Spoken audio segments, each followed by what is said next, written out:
ഇന്ന് രാവിലെ തന്നെ എഴുന്നേറ്റ് നേരെ ചെന്ന് അരി അടുപ്പിലോട്ട് ഇടുകയാണ് കേട്ടോ ചെയ്തത്. കാരണം ഇന്ന് എനിക്ക് വേറെ കുറച്ച് പരിപാടികളൊക്കെ ഉണ്ടായിരുന്നു. അപ്പോൾ അതിന് വേണ്ടിയാണ് ഞാൻ രാവിലെ തന്നെ ചോറൊക്കെ അങ്ങ് വെക്കാൻ. കഴിഞ്ഞ ദിവസം വാങ്ങിച്ച കുറച്ച് ചിക്കൻ്റെ ബാക്കി അവിടെ ഫ്രീസറിൽ ഇരിപ്പുണ്ടായിരുന്നു. അതെടുത്ത് നേരെ വെളിയിലോട്ട് വെച്ചു. എന്നതിന് ശേഷം ഞാൻ ഉള്ളി അരിയാൻ തുടങ്ങി. ഉള്ളിയൊക്കെ പൊളിച്ച് അരിയാൻ തുടങ്ങിയപ്പോഴത്തേക്ക് എൻ്റെ കണ്ണ് നീരിട്ട് സഹിക്കാൻ ഇങ്ങനെ കരഞ്ഞോണ്ടിരിക്കുന്നത് കണ്ടിട്ടായിരുന്നു തോന്നുന്നു ലക്ഷ്മിക്ക് സഹിക്കാൻ പറ്റാതെ അവൾ നോക്കുമ്പോഴത്തേക്ക് ഒരു ടിഷ്യൂ പേപ്പർ നനച്ച് അവിടെ കൊണ്ടിടുന്നു. എന്നോട് പറയണം, അമ്മ ഇത് ഇങ്ങനെ ഇട്ടാൽ മതി, കണ്ണ് നീറത്തില്ലെന്ന്. ഞാൻ നോക്കുമ്പോൾ ശരിയാണ്. പിന്നെ എനിക്ക് കണ്ണ് നീറിയതേ ഇല്ല കേട്ടോ. യൂട്യൂബ് കാണുന്നതുകൊണ്ട് ഇങ്ങനെയൊക്കെയുള്ള ഉപകാരമുണ്ട് കേട്ടോ ഈ പിള്ളേരെ കൊണ്ട്. ഇവിടെ ഇടയ്ക്കിടയ്ക്ക് ഇങ്ങനെയൊക്കെയുള്ള ട്രിക്കുകൾ എനിക്ക് പറഞ്ഞു തരാറുണ്ട്.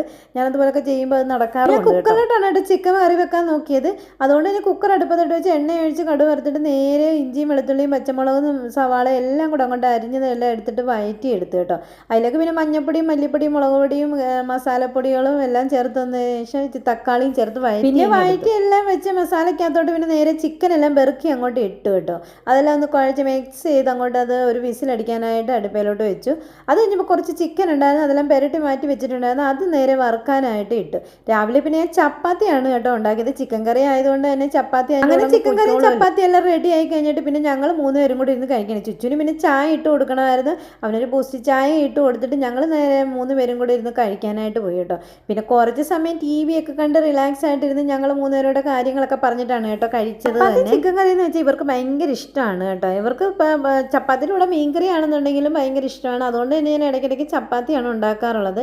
പിന്നെ കഴിപ്പെല്ലാം കഴിഞ്ഞ് കഴിഞ്ഞപ്പോഴേക്കും നേരെ ഞാൻ പാത്രങ്ങളെല്ലാം ഒന്ന് കഴുകി മാറ്റി വെച്ചു. പാത്രമെല്ലാം കഴുകി ശേഷമാണ് ഓർക്കുന്നത്, അയ്യോ ഉള്ളിത്തൊലിയും മറ്റുള്ളതൊന്നും വേസ്റ്റ് ഒന്നും എടുത്ത് കളഞ്ഞിട്ടില്ലല്ലോ, എല്ലാം ചെടികളുടെ ചെട്ടിക്കൊണ്ടിടേണ്ടതെന്ന്. പിന്നെ ഞാൻ നേരെ അതെല്ലാം എടുത്ത് ചെടിയുടെ ചെട്ടിക്കൊണ്ടിട്ടിട്ട് പിന്നെ വന്ന് ഞാൻ തൂത്ത് വാരി വൃത്തിയാണ്. കുറേ ദിവസമായി വീടിൻ്റെ അകം എല്ലാം തൂത്ത് തുടച്ചിട്ടൊക്കെ. എന്നാൽ പിന്നെ ഇന്ന് അങ്ങനെയൊക്കെ ചെയ്യാമെന്ന് കരുതി നോക്കുമ്പോൾ ചുച്ച് അവിടെ നിന്നിട്ട് ബുള്ളറ്റ് എഴുതുക. എന്നാൽ പിന്നെ എൻ്റെ വണ്ടി കൂടെ കഴുകി തടാന്ന് പറഞ്ഞ് നേരെ എൻ്റെ ഫസീനെ എടുത്ത് നേരെ അവിടെ കൊണ്ട് വെച്ച് കൊടുത്തു കേട്ടോ.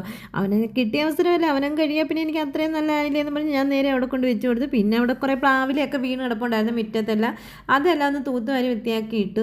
പിന്നെ എനിക്ക് തുടയ്ക്കാനുള്ള പരിപാടിയാണ്. വീടിനകം എല്ലാം ഒന്ന് തുടച്ചിട്ട് എന്നാൽ പിന്നെ ഇന്നങ്ങ് അതെല്ലാം ചെയ്തേക്കാന്ന് കരുതി. കാരണം ടൈം ഉണ്ടല്ലോ, എല്ലാം രാവിലത്തെ എല്ലാം റെഡിയായി കഴിച്ചു കഴിഞ്ഞല്ലോ എന്ന് ചോദിച്ചിട്ടാണ് കേട്ടോ ഇന്ന് ഇതിനായിട്ട് ഇറങ്ങിയാക്കലൊന്നും ഇല്ല. എനിക്ക് ഇടയ്ക്ക് തോന്നുമ്പോൾ മാത്രമാണ് കേട്ടോ ഞാൻ ഈ തൂപ്പ് തുടപ്പം എല്ലാം ചെയ്യുന്നത്. തൂക്കുന്ന മരുന്നൊക്കെ ദിവസം ചെയ്യാറുണ്ടെങ്കിൽ തുടയ്ക്കുന്നത് ചിലപ്പോൾ ആഴ്ചയിലായിരിക്കും, ചിലപ്പോൾ എന്തെങ്കിലും വൃത്തികേടായിട്ട് തോന്നുമ്പോൾ മാത്രമായിരിക്കും കേട്ടോ. അങ്ങനെ പിന്നെ ഞാൻ നേരെ മുകളിലേക്ക് അധികം കയറാറൊന്നും ഇല്ല കേട്ടോ. ലക്ഷ്മിയുടെ കളിസ്ഥാനം കളിക്കുന്ന സ്ഥലമാണിത്. അവളെപ്പോൾ നോക്കിയാലും അവൾ ഫുൾ ടൈം മുകളിലാണ്. അവൾക്ക് ഇതൊക്കെയാണ് പരിപാടി. അവിടെ ടെൻ്റ് ഒക്കെ മേടിച്ച് കൊടുത്തുകൊണ്ട് അവൾ ഇതിൻ്റെ അകത്താണ് ഫുൾ ടൈം തൂക്കാന്ന് പറഞ്ഞ് ചെന്നപ്പോഴാണ് ലക്ഷ്മി അതെല്ലാം മേടിച്ചപ്പോഴത്തേക്ക് തൂത്തും എല്ലാം മാറി ഇട്ടു കേട്ടോ. പിന്നെ അപ്പോഴത്തേക്ക് എനിക്ക് തുടയ്ക്കുന്ന പരിപാടി മാത്രമേ ഉള്ളായിരുന്നു. പിന്നെ ഞാൻ അതെല്ലാം ഒന്ന് തുടച്ചു. അപ്പോഴത്തേക്ക് ചുറ്റും അവിടെ വണ്ടി കഴുകുന്നതാണ് കേട്ടോ കണ്ടുകൊണ്ടിരിക്കുന്നത്. മുകളിൽ നോക്കിയപ്പോഴത്തേക്ക് അത് കഴിഞ്ഞപ്പോഴത്തേക്ക് പിന്നെ ഞാൻ വിചാരിച്ച അവളുടെ ടെൻ്റ് എല്ലാം ഒന്ന് വൃത്തിയാക്കി കൊടുത്തതെന്ന് പറഞ്ഞു. അതെല്ലാം ഒന്ന് വൃത്തിയാക്കിയിട്ട് കൊടുത്തു കഴിഞ്ഞപ്പോൾ അവൾ അതിൻ്റെ അകത്ത് കയറിയിരുന്നുകൊണ്ട് എഴുത്തോ വായനയൊക്കെയാണ് കേട്ടോ. ഭയങ്കര സെറ്റപ്പാണ്. ടോർച്ച് ലൈറ്റ് ഇല്ലയെന്ന് പറഞ്ഞാൽ ടോർച്ച് വരെ അതിനകത്ത് ഫിറ്റ് ചെയ്ത് വെച്ചു. മുകളിലത്തെ തുടപ്പെല്ലാം കഴിഞ്ഞ് കഴിഞ്ഞപ്പോൾ പിന്നെ നേരെ താഴേക്കാണ് കേട്ടോ വന്നത്. താഴെ പിന്നെ ഞാൻ ഇടയ്ക്കിടയ്ക്ക് തുടയ്ക്കാറുണ്ട്. കാരണം വൈറ്റ് ടൈലായതുകൊണ്ട് തന്നെ ഹാളി മൊത്തം അഴുക്കാക്കാറുണ്ട്. ലക്ഷ്മി പ്രത്യേകിച്ച് എന്ത് തിന്നാലും അവിടെ എല്ലാം ഇടും. അതെല്ലാം തൂക്കുക തുടയ്ക്കുക എന്നുള്ളതാണ് മിക്കവാറുമുള്ള പരിപാടി.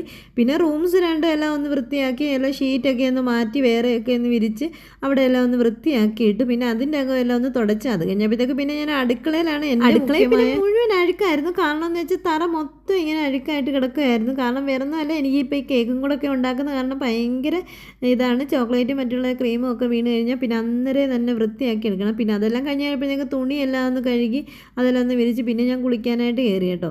കുളിയെല്ലാം കഴിഞ്ഞ് വന്നിട്ട് ഞങ്ങളെന്നാൽ ഇന്ന് ഞങ്ങൾക്ക് ഒരിടം വരെ പോകാനായിട്ടുള്ള തയ്യാറെടുപ്പാണ് കേട്ടോ. ഞങ്ങൾ നേരെ പോയത് വേറെ എങ്ങോട്ടും അല്ല, ഗിരിമുള കാണാനായിട്ട് കേട്ടോ.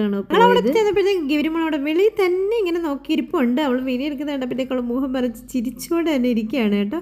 കയ്യും കാലും എല്ലാം മുറിഞ്ഞിട്ടുണ്ട്. ഇതെന്താണെന്നുള്ളത് ഞാൻ വഴിയെ പറയാം. ഇപ്പോൾ കൊച്ചിൻ്റെ അവസ്ഥ കേട്ടോ. ഞാനും കുഞ്ഞും കൂടെ ഒരു ദിവസം കേക്ക് ഡെലിവറി ചെയ്യാനായിട്ട് പോയതാണ്. എനിക്ക് കേക്ക് ഡെലിവറി ചെയ്യാനുണ്ടായിരുന്നു. അപ്പം ഞാനിവളെ കൂട്ടുപിടിച്ച് കൊണ്ടുപോയതാണ് കേട്ടോ. പക്ഷേ ഞങ്ങൾ കുറച്ച് ദൂരെ പോയുള്ളൂ. അപ്പോഴത്തേക്ക് വണ്ടി നിന്ന് സ്കിഡായി ഞങ്ങൾ രണ്ടുപേരും കൂടെ അടിച്ച് തല്ലി വീണു. എനിക്ക് പക്ഷേ പരിക്കുകൾ മാത്രമേ ഉണ്ടായിരുന്നുള്ളൂ. കുഞ്ഞിന് പക്ഷേ കാലിനിങ്ങനെ ചതവ് കാരണം അവൾക്ക് ബാൻഡേജ് 2-3 ദിവസമായി. അത് കഴിഞ്ഞിട്ടാണ് കേട്ടോ ഞാൻ കുഞ്ഞിനെ കാണാനായിട്ട് ചെല്ലുന്നത് തന്നെ. പിന്നെ ഞങ്ങൾ അവിടുന്ന് ഫുഡൊക്കെ കഴിച്ചിട്ട് നേരെ വൈകിട്ടായപ്പോഴത്തേക്കാണ് കേട്ടോ ഇറങ്ങിയത്. പിന്നെ കടയിൽ നിന്ന് സാധനമൊക്കെ വാങ്ങിച്ച് രാവിലെ ചിക്കൻ കറി ആയതുകൊണ്ട് തന്നെ ലക്ഷ്മി പറയുന്നുണ്ടായിരുന്നു, അമ്മയെ കപ്പ മേടിക്കണം, നമുക്ക് കുഴച്ച് തിന്നാൻ ചിക്കൻ കറി ഉണ്ടല്ലോ എന്ന്. അങ്ങനെ പിന്നെ ഞാൻ കപ്പയും വാങ്ങിച്ചുകൊണ്ടാണ് കേട്ടോ വന്നത്. അങ്ങനെ കപ്പയെല്ലാം കുഴിച്ചിട്ട് ഞങ്ങൾ ഇരുന്ന് മാക്കം അടിച്ചു. അപ്പം ഇന്ന് അത്രയേ ഉള്ളൂ. Bye, see U.